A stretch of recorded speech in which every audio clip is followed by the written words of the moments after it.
సాధారణంగా వర్ణ వ్యవస్థలో అలా ఉండదు. కానీ in the period of Satavahanas varna system became a not rigid but flexible.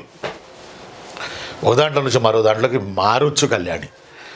మీకు పెద్ద ఉదాహరణ చెప్పనా నేను మీకు పెద్ద ఉదాహరణ చెప్పనా నాన్న మీ అందరికీ?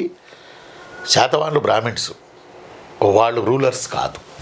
సింపుల్, అయిపోయి. శాతవాహనులు బ్రాహ్మణులు పరిపాలన చేయకూడదు. పరిపాలన ఎవరు చేయాలి? అకార్డింగ్ టు వర్ణ సిస్టమ్ క్షత్రియులు చేయాలి.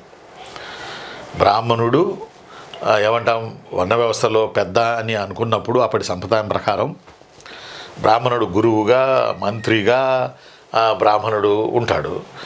క్షత్రియుడు పరిపాలన చేయాలి, వైశ్యుడు వ్యాపారాలు చేయాలి, వ్యవసాయం చేయాలి, శూద్రుడు పై ముగ్గురికి సర్వీస్ చేయాలి అని మనుధర్మ శాస్త్రంలో రాశాడు.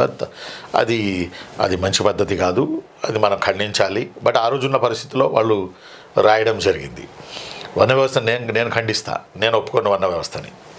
అయితే ఇక్కడికి వచ్చేటప్పటికి శాతవాహనులు బ్రాహ్మణులు చేయాల్సిన పని కాకుండా వీళ్ళు క్షత్రియులు చేయాల్సిన పని చేస్తూ 450 ఏళ్ళు వెళ్ళారు.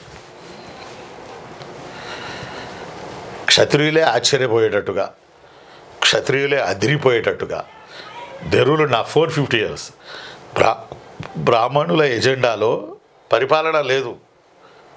బ్రాహ్మణులు మంత్రాలు, యజ్ఞాలు, యాగాదులు, కర్మకాండలు, క్రతువులు, రాజగురువులుగా, మంత్రులుగా, సలహాలు ఇచ్చే అడ్వైజర్స్గా ఉన్నారు తప్ప హిస్టరీలో శాతవాహన బ్రాహ్మణులు పాలకులు అవ్వడం విచిత్రం. ఇండియాలో అయ్యారులే సుంగులు కణువులు కొద్ది కాలమే, కాబట్టి మన దగ్గర అట్ట కాదు. 450 ఏళ్ళు వెళ్ళారు. బట్ వీళ్ళు బ్రాహ్మిన్స్, బట్ క్షత్రియులు చేయాల్సిన పని చేశారు. ఏకంగా రాజుల దగ్గరే ఈ మార్పు ఉంది. అందువల్లే వర్ణ వ్యవస్థ ఉంది, ఖచ్చితంగా ఉంది, బట్ సులువుగా ఉంది.